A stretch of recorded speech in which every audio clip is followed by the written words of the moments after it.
여러분 안녕하세요.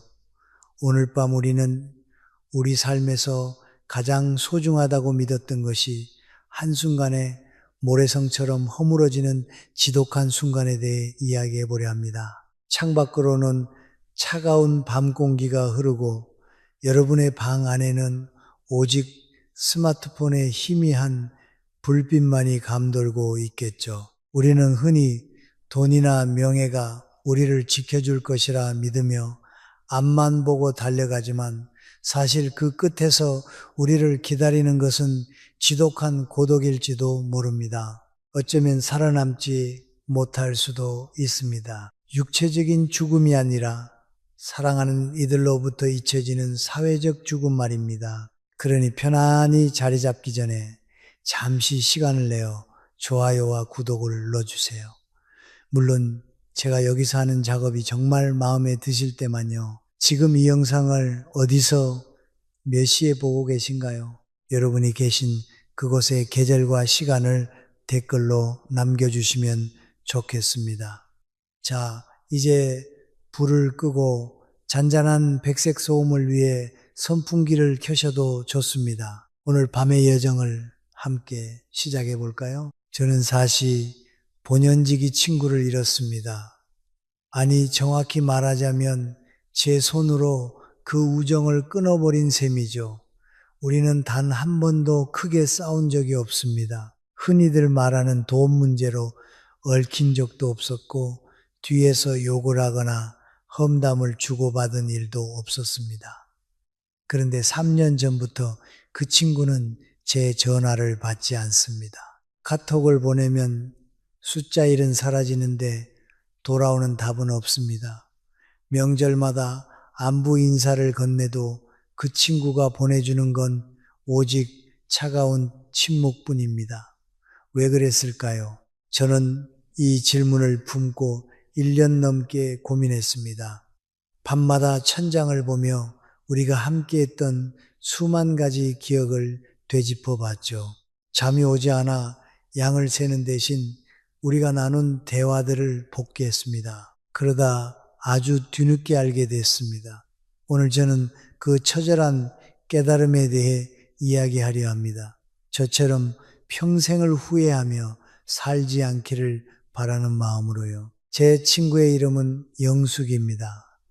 우리 인연의 시작은 60년 전 수줍음 많던 중학교 2학년 교실로 거슬러 올라갑니다. 당시엔 키 순서대로 자리에 앉았는데 우리 둘 다 키가 작아 맨 앞자리에 나란히 앉게 됐죠. 첫날 영숙이가 조심스럽게 지우개를 빌려달라고 하더군요. 요즘 애들은 지우개 하나에 무슨 의미를 두겠냐마는 그 시절 우리에게 지우개는 비트코인보다 귀한 사교의 도구였습니다. 그게 시작이었습니다. 고등학교를 같이 다녔고 대학은 비록 갈라졌지만 일주일에 한 번은 꼭 만나서 서로의 꿈과 고민을 나누었습니다. 결혼도 비슷한 시기에 했죠. 영숙이 결혼식 날 저는 축가를 불렀습니다. 너무 긴장해서 목소리가 갈라지고 음정이 엉망이었는데 영숙이는 화장을 고칠 생각도 않고 엉엉 울면서 웃어주었습니다. 아이를 낳았을 때도 우리는 서로의 친정엄마가 되어주었습니다. 영숙이가 첫째를 낳았을 때 제가 끓여준 미역국에선 바다 냄새가 진동했고 제가 둘째를 낳았을 때는 영숙이가 일주일 동안 우리 집에서 살다시피 하며 집안일을 도맡았습니다. 세월의 무게를 견디며 남편을 먼저 떠나보낼 때도 영숙이는 제 곁에 있었습니다. 장례식장에서 아무 말 없이 제 거친 손을 잡아주던 그 온기를 아직도 잊을 수 없습니다. 구구절절한 위로보다 그 침묵의 접촉이 제 마음을 더 깊이 어루만져 주었습니다. 세상에 딱 한 명 아무 말 하지 않아도 내 속을 꿰뚫어 보는 사람, 그런 친구가 3년 전부터 제 전화를 피하기 시작했습니다. 처음엔 그저 바쁜 줄만 알았습니다. 손주를 돌보느라 정신이 없다는 소리를 들었으니까요. 그런데 일주일, 한 달, 1년이 지나도 반응이 없자 가슴이 철렁 내려앉았습니다. 뭔가 잘못됐다는 것을 그제야 깨달은 거죠. 여러분도 혹시 지금 떠오르는 얼굴이 있나요? 요즘 들어 왠지 연락이 뜸해진 친구, 만나도 예전처럼 웃음이 나지 않는 사람 말입니다. 이유도 모른 채 서서히 멀어지는 그 관계가 사실은 여러분의 말 한마디 때문에 무너지고 있을지도 모릅니다. 사실 하버드 대학교에서는 무려 85년 동안 714명의 인생을 추적하며 무엇이 사람을 행복하게 만드는지 연구했습니다. 1938년부터 시작된 이 성인 발달에 관한 종횡단 연구 The Longitudinal Study of Adult Development는 인류 역사상 가장 긴 행복 프로젝트로 불리죠. 부자, 가난한 심지어 대통령까지 포함된 이 방대한 데이터가 내린 결론은 아주 간결했습니다. 좋은 관계가 우리를 더 건강하고 행복하게 만든다. 돈도 명예도 학벌도 아니었습니다. 사회적 통합 지표, Social Integration Metric가 높은 사람들이 노년에도 인지 능력이 뛰어났고 신체적으로도 건강했습니다. 고독은 하루에 담배 15개비를 피우는 것만큼이나 해롭다는 사실이 과학적으로 증명된 것이죠. 그런데 왜 우리는 이토록 중요한 관계를 그토록 쉽게 망가뜨리는 걸까요? 재밌는 건 우리 선조들도 이미 이 원리를 알고 있었다는 겁니다. 명심보감에 이런 구절이 있죠. 10년을 사귀어도 마음을 얻기는 어렵고 하루아침 말 한마디에 마음이 떠난다. 우정은 쌓기는 만리장성처럼 어렵지만 무너지는 건 젠가 게임처럼 허무합니다. 50년을 정성껏 쌓아올린 공든 탑도 단 한 번의 실언으로 먼지가 되어 사라질 수 있습니다. 저 역시 그 실수를 저질렀고 그 대가는 혹독했습니다. 요즘 애들은 익십이라고 하더군요. 제 나이에 읽음, 표시 뒤에 침묵은 단순한 무시가 아니라 제 인생의 큰 조각이 떨어져 나가는 법적 판결문과도 같았습니다. 제 스마트폰은 저보다 똑똑하지만 왜 영숙이가 대답하지 않는지는 알려주지 않았습니다. 이제 저는 제가 45년 동안 영숙이에게 어떤 독을 뿌리고 있었는지 그 첫 번째 치명적인 말실수에 대해 이야기하려 합니다. 영숙이의 침묵이 석 달을 넘기던 날 저는 더 이상 견딜 수가 없었습니다. 우리 사이엔 설명되지 않은 거대한 벽이 세워진 것만 같았죠. 결국 저는 예고도 없이 영숙이의 집을 찾아갔습니다. 초인종을 누르는 제 손가락이 미세하게 떨리더군요. 한참 뒤에야 문이 열렸고 그곳엔 제가 알던 다정한 친구 대신 차갑게 굳어버린 낯선 여자가 서 있었습니다. 반갑다는 기색은커녕 마치 원치 않는 잡상인을 마주한 듯한 표정이었죠. 그래도 영숙이는 저를 안으로 들여보내 주었습니다. 거실에 앉아 흐르는 어색한 침묵은 마치 유통기한이 지난 우유처럼 끈적하고 불쾌했습니다. 제가 먼저 참지 못하고 입을 열었습니다. 영수가 나한테 무슨 할 말 있어? 왜 내 전화를 안 받아? 내가 도대체 무슨 잘못을 한 거니? 영숙이는 찻잔 속에 찬물만 멍하니 내려다보다가 아주 천천히 하지만 단호하게 말문을 열었습니다. 정순아, 나 너한테 꼭 하고 싶은 말이 있었어. 너는 내가 무슨 말을 해도 항상 그건 아닌 것 같아라고 시작해. 손주하고 온 이야기를 꺼내면 거긴 별로라고 하고 여행 간다고 하면 다른 데가 낫다고 하고 심지어 내가 만든 갈비찜 사진을 보여줘도 내 방식이 맞다며 내 요리법을 고치려 들었지. 나는 네 조언이 필요해서 말한 게 아니었어. 그저 내 이야기를 들어주길 바랐을 뿐인데 너랑 대화하고 나면 나는 늘 모자라고 틀린 사람이 된 것 같았어. 45년 동안 참아왔는데 이제는 너를 만나고 오면 기분이 너무 안 좋아.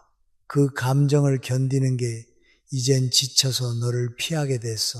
그 말을 듣는 순간 제 머릿속은 마치 과부하가 걸린 컴퓨터처럼 하얗게 전멸했습니다.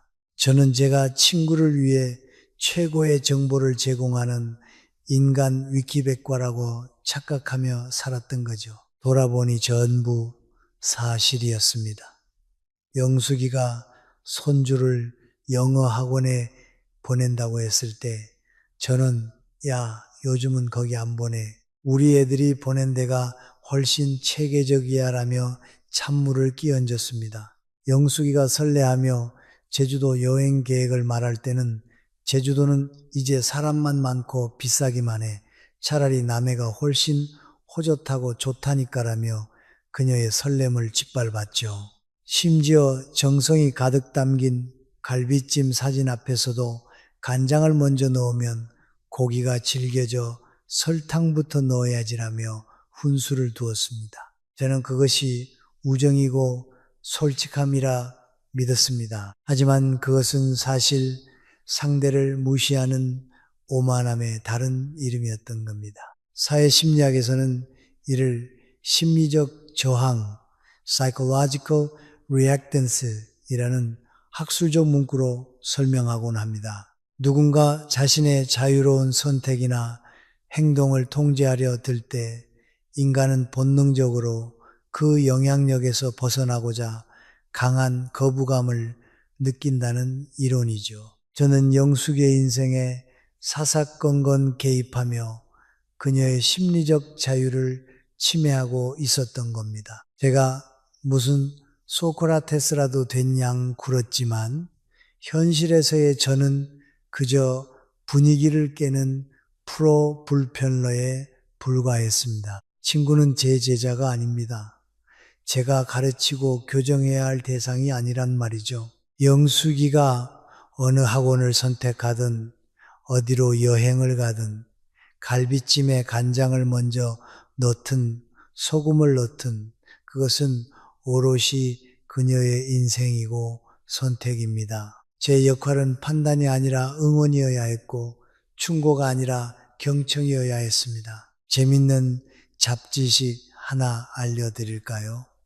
인간의 뇌는 타인에게 조언을 할 때 맛있는 음식을 먹거나 복권에 당첨됐을 때와 비슷한 쾌감을 느낀다고 합니다. 조언을 하는 순간 자신이 상대보다 우월한 위치에 있다는 착각에 빠지기 때문이죠. 저는 45년 동안 영숙이를 상대로 그 저렴한 쾌감을 탐닉하며 그녀의 자존감을 갉아먹고 있었던 겁니다. 명심보감에는 이런 지혜로운 격언이 있습니다. 남의 잘못은 손바닥 위에 놓인 것처럼 잘 보이고 내 잘못은 뒤통수에 붙은 것처럼 안 보인다. 저는 영숙이의 뒤통수에 제 잘못을 덕지덕지 붙여놓고는 왜 그녀가 저를 피하는지조차 몰랐던 무지한 인간이었습니다. 제 이웃 중에 박말순 씨라는 76세 할머니가 계십니다. 그분은 50년지기 친구가 무려 5명이나 되는데 아직도 소녀들처럼 몰려다니며 여행을 즐기시죠. 비결을 물었더니 그저 허허 웃으며 말씀하시더군요. 나는 친구가 무슨 소리를 해도 무조건 그래 잘했다라고 해. 설령 내 생각과 달라도 입 밖으로는 절대 안 내보내지. 친구는 내 조언을 듣고 싶어서 말하는 게 아니거든. 그저 자기 편이 되어달라는 신호일 뿐이야. 빨간 옷이 안 어울려 보여도 참 화사하고 예쁘네. 한마디 해주면 그만인데 굳이 거기다 대고 할머니 같다고 초를 칠 필요가 뭐 있겠어. 정말 명쾌한 답이었습니다. 여러분, 오늘부터 딱 하나만 기억하세요. 친구가 무슨 말을 하든 입에서 그건 좀이라는 말이 나오려 할 때 딱 3초만 숨을 참으십시오. 그리고 대신 이렇게 말해보세요. 그래서 어떻게 됐어? 와, 정말 대단하다. 네가 그렇게 결정했으면 다 이유가 있었겠지. 이 세 마디면 족합니다. 친구는 여러분의 뛰어난 지능이나 분석력을 원하는 게 아닙니다. 그저 자신의 감정을 온전히 수용해 줄 따뜻한 항구를 찾고 있는 것 뿐이니까요. 그건 아닌 것 같아 라는 독배를 내려놓고 그래 잘했어 라는 향기로운 차를 건네보세요. 저는 이 단순한 진리를 너무 늦게 깨달아 45년의 세월을 잃었습니다.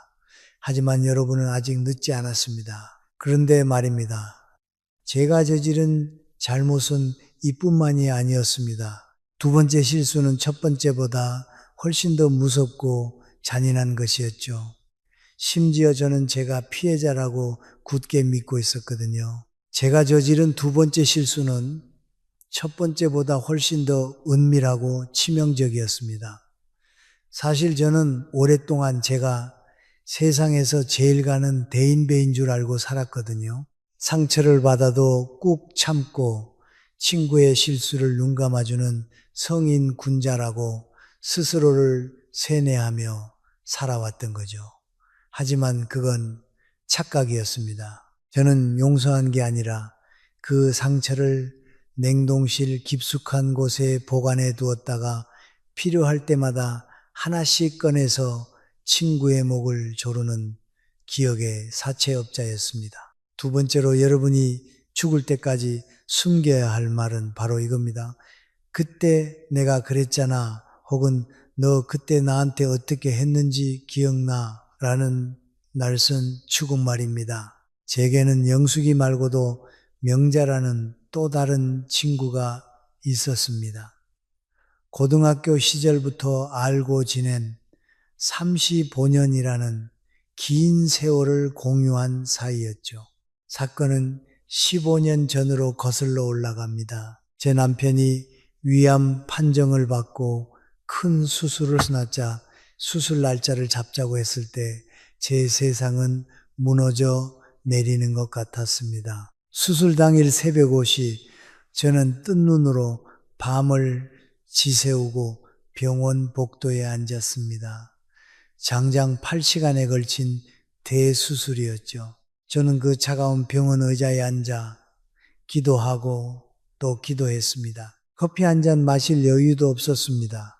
혹시라도 의사가 나와서 나를 찾아줄까봐 화장실조차 제대로 가지 못했으니까요. 그때 제 곁에는 아무도 없었습니다. 수술은 다행히 잘 끝났고 밤 11시가 되어서야 집에 돌아왔습니다. 현관에 들어서자마자 다리에 힘이 풀려 주저앉았죠.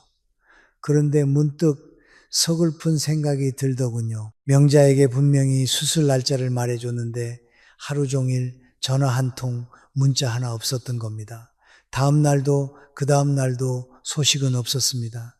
수술 사흘째 되는 날 저녁에야 명자에게서 전화가 왔습니다. 정순아 미안해. 내가 요즘 너무 정신이 없어서 형부 수술은 잘 됐니? 저는 속으로 피눈물이 났습니다. 내가 복도에서 혼자 8시간을 떨고 있을 때 너는 대체 뭘 하고 있었니? 라고 묻고 싶었지만 저는 교양 있는 중년 여성인 척하며 대답했습니다. 잘 됐어. 걱정해줘서 고마워. 그렇게 일단락된 줄 알았습니다. 하지만 제 마음속 원한의 장부에는 빨간 펜으로 명자의 이름 옆에 커다란 가위표가 그려졌죠. 그 후로 명자를 만날 때마다 그 기억이 유령처럼 따라다녔습니다.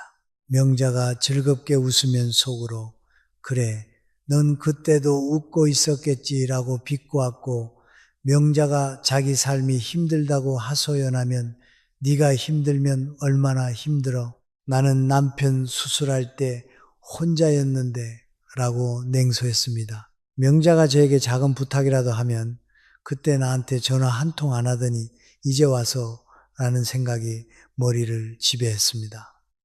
처음에는 입 밖으로 내지 않았습니다. 하지만 서운함은 시간이 갈수록 발효되는 게 아니라 부패하더군요. 결국 1년에 한두 번씩 술기운을 빌리거나 대화의 틈을 타서 슬쩍 그 이야기를 꺼내기 시작했습니다. 그때 내가 병원에서 혼자 얼마나 무서웠는지 알아. 너 참 무심하더라. 명자는 처음 몇 번은 정말 미안해했습니다. 정말 미안해. 내가 그때 진짜 죽을 죄를 졌어. 하지만 저는 멈추지 않았습니다. 5번, 10번 만날 때마다 정가의 보도처럼 그 15년 전의 일을 휘둘렀습니다. 제가 마치 도덕적 우위에 있는 사람처럼 굴며 명자를 죄인 취급하는 그 묘한 권력감에 중독됐던 걸지도 모릅니다. 그러던 어느 날 명자가 찻잔을 내려놓더니 아주 지친 목소리로 말했습니다. 정순아, 나 벌써 10번도 넘게 사과했어. 그때 내가 잘못한 거 알아. 그런데 이제 그만하면 안 될까? 나도 이유가 있었어. 그때 우리 시어머니가 갑자기 쓰러지셔서 나도 응급실이랑 중환자실을 오가느라 제정신이 아니었거든.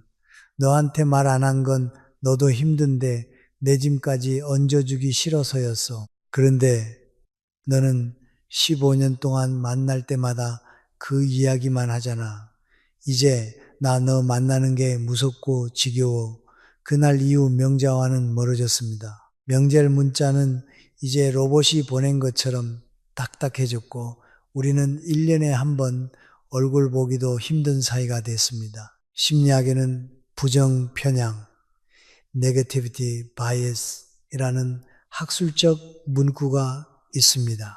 인간은 긍정적인 정보보다 부정적인 정보에 훨씬 더 민감하게 반응하고 이를 더 오래 기억한다는 이론이죠. 저는 이 본능에 휘둘려 명자가 35년 동안 보여준 수많은 다정함은 지워버리고 단 한 번의 서운함을 박제해 둔 채 살아왔던 겁니다. 명자가 떠난 게 아닙니다. 제가 15년 동안 그녀의 가슴에 매일 같은 자리의 못을 박아대니 그녀가 살기 위해 도망친 것이죠. 여기서 잠깐 기발하고 사소한 잡지식 하나를 전해드릴까요? 코끼리는 기억력이 매우 좋아서 수십 년 전 자신에게 해를 끼친 사람을 기억했다가 복수한다고 합니다. 하지만 우리는 코끼리가 아니잖아요. 코끼리처럼 살다가는 주변에 아무도 남지 않게 됩니다. 기억력이 좋은 게 때로는 관계를 망치는 저주가 될 수도 있다는 사실 참 아이러니하죠. 혹시 여러분도 친구의 실수를 장기 기억 장치에 넣어두고 수시로 꺼내보고 계신 건 아닌가요? 명심보감에는 이런 말씀이 있습니다. 받은 은혜는 돌에 새기고 받은 상처는 물에 써라. 저는 정확히 반대로 했습니다. 받은 은혜는 물에 써서 흘려보내고 받은 상처는 대리석에 정성껏 새겨 매일 밤 닦아냈습니다. 용서는 상대를 위한 시혜가 아니라 나를 과거의 지옥에서 해방시키는 이기적인 선택이어야 합니다. 과거를 붙들고 있으면 현재의 우정을 즐길 공간이 사라집니다. 오늘부터 이렇게 해보십시오. 그때 네가 라는 말이 목구멍까지 차오를 때 딱 3초만 참고 이렇게 생각하세요. 이 친구가 나한테 잘해준 게 99가지라면 이건 그중 하나일 뿐이야. 그때 이 친구도 피치 못할 사정이 있었겠지. 그리고 그 기억을 마음속에 휴지통에 넣고 영구 삭제를 누르십시오. 물에 쓴 글씨는 결국 흘러가기 마련입니다. 자, 여기까지 들으시면서 그래, 나도 과거 얘기 좀 줄여야겠다 라고 생각하신 분들 많으시죠? 그런데 세 번째 이야기는 여러분을 조금 당황하게 할지도 모릅니다. 지금까지는 하지 말아야 할 말에 대해 이야기했다면 이번에는 해야 하는데 숨기고 있는 말에 대한 이야기거든요. 우리는 때로 너무 강한 척을 하느라 우정을 잃기도 합니다. 자, 이제 우리는 조금 의외의 이야기를 해보려 합니다. 지금까지 제가 입을 닫아라, 과거를 숨겨라라며 계속해서 자제만을 강조했으니 이제는 입을 열어 여러분의 속내를 보여줄 차례입니다. 그런데 참 이상하죠? 우리는 살면서 좋은 것, 멋진 것, 강해 보이는 것은 어떻게든 자랑하지 못해 안달복달하면서도 정작 우리가 정말 힘들고 아플 때는 입을 꽉 다물어 버립니다. 나 요즘 너무 힘들어라는 말 대신 나 괜찮아라는 가면을 쓰고 말이죠. 여러분, 세 번째로 숨겨야 할 것은 바로 이 가식적인 괜찮음입니다. 반대로 여러분이 우정을 지키기 위해 꺼내놓아야 할 진실은 바로 나요 점점 지체라는 솔직한 고백입니다. 제 이웃에 사는 73세 최순자 씨 이야기를 해볼게요. 순자 씨는 소문난 강철 여인이었습니다. 자식들에게 짐되기 싫고 친구들에게 약해 보이기 싫어서 평생을 난 괜찮아 라는 말을 입에 달고 사셨죠. 3년 전 남편분이 간암으로 투병하실 때 순자 씨는 거의 초인적인 힘을 발휘했습니다. 밤낮으로 병수발을 들며 잠 한숨 못 자고 집과 병원을 오가며 살이 10kg이나 빠졌는데도 친구들이 순자야 좀 도와줄까? 라고 물으면 늘 똑같이 대답했습니다. 아니야, 괜찮아. 내가 해야지. 누굴 시키니? 너희도 바쁜데 신경 쓰지 마.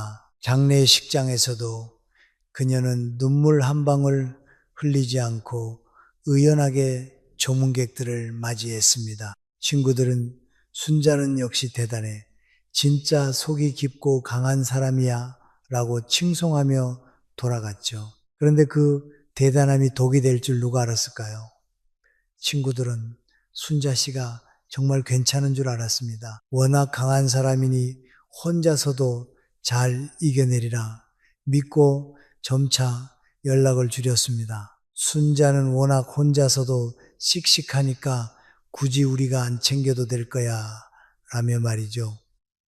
결국 2년 뒤 순자 씨는 심각한 우울증으로 쓰러지고 말았습니다. 여기서 잠깐 우리가 흔히 하는 거짓말 순위를 매겨 볼까요? 3위는 다음에 밥 한번 먹자. 2위는 거의 다 와서 사실은 침대 위. 그리고 대망의 1위가 바로 나 괜찮아입니다. 이 괜찮아라는 말은 약관을 읽지도 않고 체크하는 동의한 버튼만큼이나 영혼 없는 소리죠. 사실 우리 모두는 마블 영화 속 히어로가 아닙니다. 지구를 구하기는커녕 계단 오르다가 숨이 차서 헉헉거리는 평범한 인간일 뿐인데 왜 친구 앞에서만큼은 그리스 조각상처럼 완벽하고 단단한 척을 해야 할까요? 우리가 그렇게 무게를 잡고 있으면 친구들은 다가오고 싶어도 그 위압감의 발길을 돌리게 됩니다. 심리학에는 취약성의 역설, The Vulnerability Paradox 이라는 학술적 문구가 있습니다. 혹은 아름다운 혼란 효과, The Beautiful Mess Effect라고도 불리죠. 이는 사람들이 자신의 약점을 드러내는 것을 두려워하고 수치스럽게 여기지만 막상 타인이 약점을 보여주면 그것을 솔직함과 용기로 받아들이며 더 깊은 신뢰를 느낀다는 이론입니다. 즉, 내가 내 약점을 보여주면 상대방은 나를 우습게 보는 게 아니라 이 사람이 나를 진심으로 믿는구나 라고 느끼며 마음의 빗장을 열게 된다는 겁니다. 재밌는 잡지식 하나 드릴까요? 세계적인 장수 마을인 일본 오키나와에는 모아이라는 독특한 문화가 있습니다. 대여섯 명의 친구가 어릴 때부터 평생을 함께하는 소모임인데 이들의 장수 비결 중 하나가 바로 힘들 때 힘들다고 말하는 것입니다. 아프면 아프다, 외로우면 외롭다, 돈이 없으면 돈이 없다고 솔직하게 털어놓고 서로 돕습니다. 혼자 끙끙 앓으며 스트레스를 쌓아두는 대신 친구라는 안전한 감정 배출구에 자신의 아픔을 나누는 것이죠. 순자 씨가 병실에서 친구들의 손을 잡고 펑펑 울었을 때 친구들도 같이 울었습니다. 바보야, 우리가 왜 있는데 네가 말을 안 하니까 우린 네가 정말 잘 지내는 줄 알았잖아. 사실 나도 요즘 무릎이 아파서 우울했는데 너한테 말하면 엄살 부리는 것 같아서 참았었어. 순자 씨가 먼저 자신의 약함을 꺼내 보이자 친구들도 각자의 약함을 고백하기 시작했습니다. 그렇게 그들의 우정은 괜찮아라는 단단한 껍데기를 깨고 나와 비로소 말랑말랑하고 진실한 속살을 마주하게 된 겁니다. 물론 주의할 점은 있습니다. 매번 만날 때마다 아이고 죽겠다. 세상이 왜 이 모양이냐며 부정적인 감정을 쏟아내는 것은 친구를 감정 쓰레기통으로 취급하는 무례한 짓입니다. 쏟아내는 것과 나누는 것은 한 끗 차이지만 그 결과는 천양지차죠.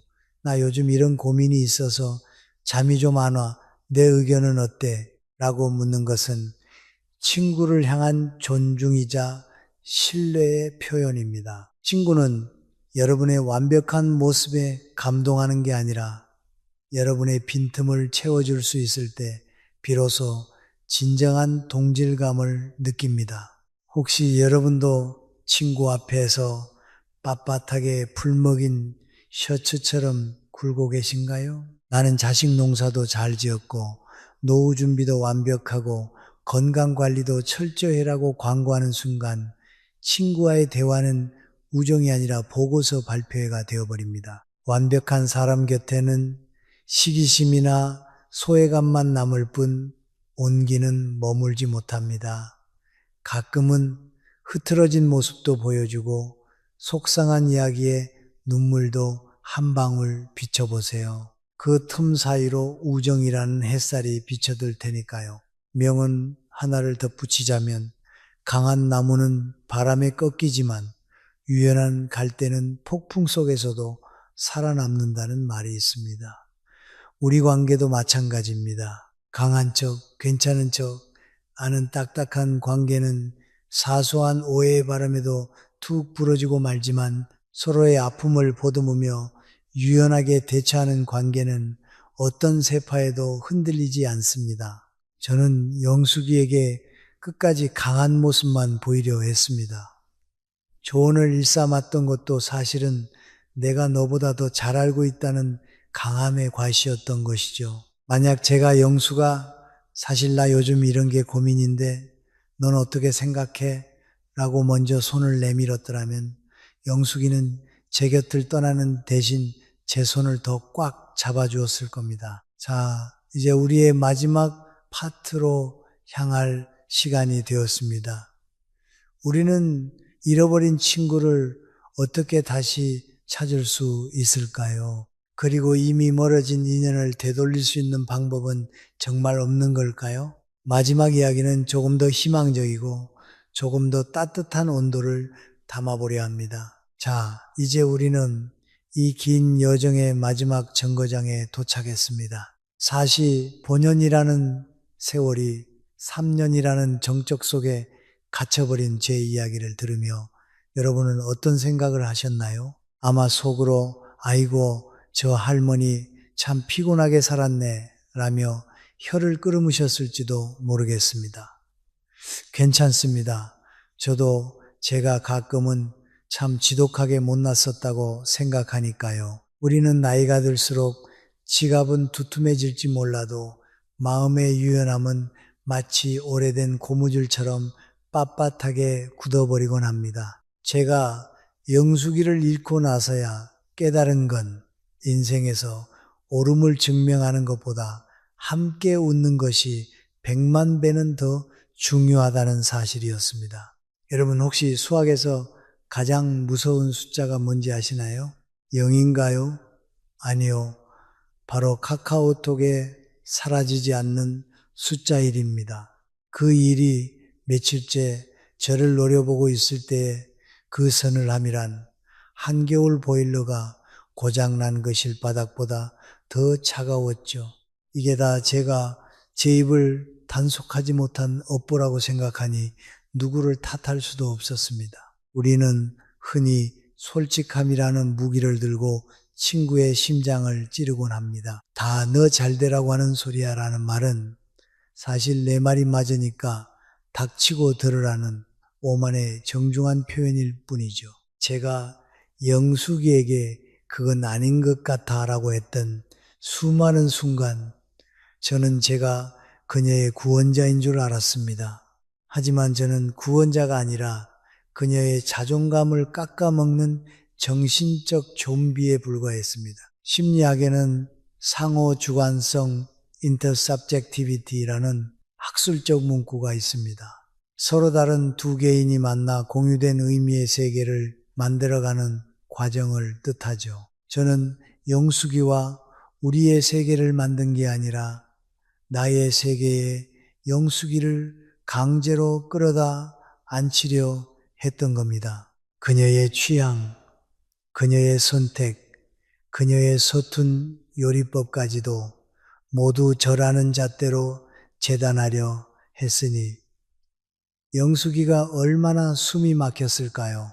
재밌는 잡지식 하나 말씀드리자면 인류학자로 빈던 바에 따르면 인간이 진정으로 친밀하게 유지할 수 있는 친구의 수는 최대 150명 덤바의 수이라고 합니다. 하지만 노년이 되면 이 숫자는 급격히 줄어들어 손가락에 꼽을 정도의 진실한 친구만이 남게 되죠. 그 소중한 몇 안 되는 진짜 내 편을 제 고집 때문에 쫓아버렸으니 제가 세상에서 제일 가는 자산가는 아닐지언정 제일 가는 우정 파산자임은 분명합니다. 여러분은 저처럼 파산하지 마세요. 친구가 이 10년 전 이야기를 또 한다면 그냥 어머 그랬었지 라고 맞장구 쳐주세요. 사실 우리 나이 되면 어제 점심에 뭐 먹었는지도 까먹는데 20년 전 서운했던 일은 어쩜 그리 HD 고화질로 기억이 나는지 모르겠습니다. 그건 우리의 내가 특별해서가 아니라 그만큼 그 상처를 가슴속에 박제해두고 매일 꺼내보기 때문이겠죠. 이제 제가 영숙이에게 쓴 하지만 아직 보내지 못한 편지를 읽어드리려 합니다. 이 편지 속에는 제가 오늘 여러분께 말씀드린 세 가지 가르침이 모두 녹아 있습니다. 수가, 영수가 45년 전 그 좁은 교실이 생각나니 키 작은 우리 둘이 맨 앞자리에 앉아 선생님 몰래 쪽지를 돌리고 쉬는 시간마다 화장실에 손잡고 가던 그 시절 말이야. 나는 네가 평생 내 옆에 공기처럼 당연히 있을 줄 알았어. 그래서 내가 무심코 던진 그건 좀 아니지라는 말이 내 마음의 창문을 하나둘 닫게 만드는 줄도 몰랐지. 네가 내 과거 이야기를 지겨워할 때도 네가 나에게 힘들다고 말하고 싶어 할 때도 나는 오로지 내 목소리만 높였던 것 같아. 미안해. 정말 미안해. 내가 늦게나마 배운 건 친구란 가르치는 존재가 아니라 그저 곁에서 같이 늙어가는 존재라는 거였어.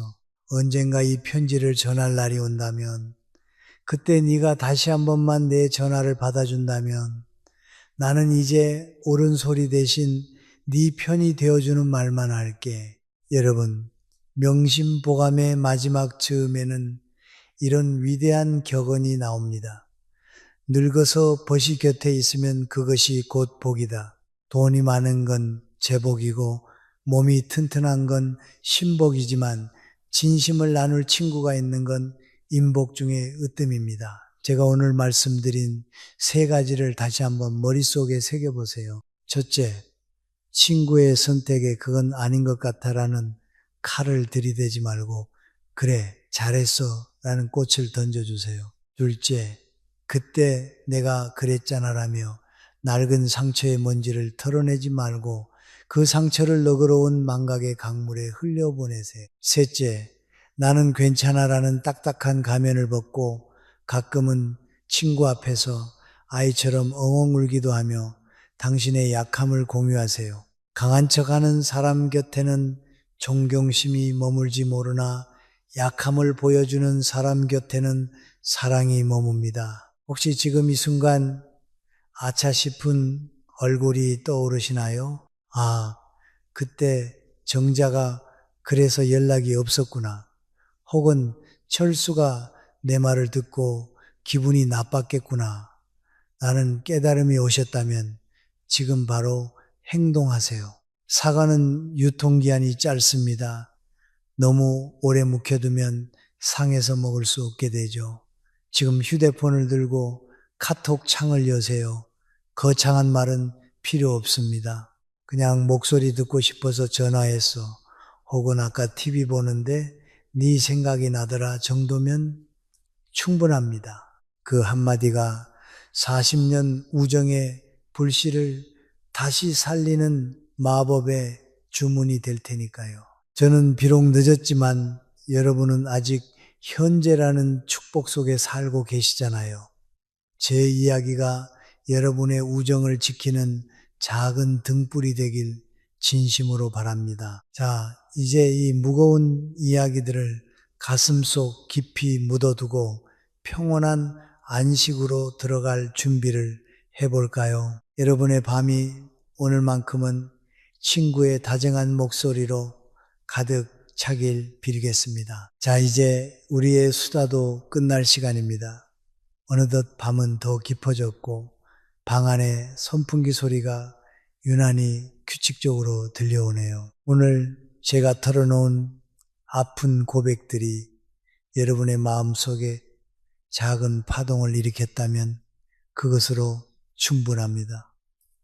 이제 복잡했던 생각들은 잠시 내려놓으세요. 당신이 오늘 누군가에게 주었던 상처도 혹은 누군가로부터 받았던 서운함도 저 흐르는 어둠 속으로 천천히 페이드아웃 되도록 내버려 두는 겁니다. 포근한 이불의 감촉을 온몸으로 느끼며 마치 숲속의 안개 속으로 걸어 들어가듯 의식을 부드럽게 이완시켜 보세요. 당신의 숨소리는 점점 더 깊어지고 내일 아침엔 한결 가벼워진 마음으로 소중한 친구에게 전화를 걸 수 있는 용기가 솟아날 거예요. 우정은 완성되는 것이 아니라 매일 조금씩 다듬어가는 정원과 같습니다. 오늘 밤 당신의 마음 정원에 평화라는 씨앗이 심어지길 바랍니다.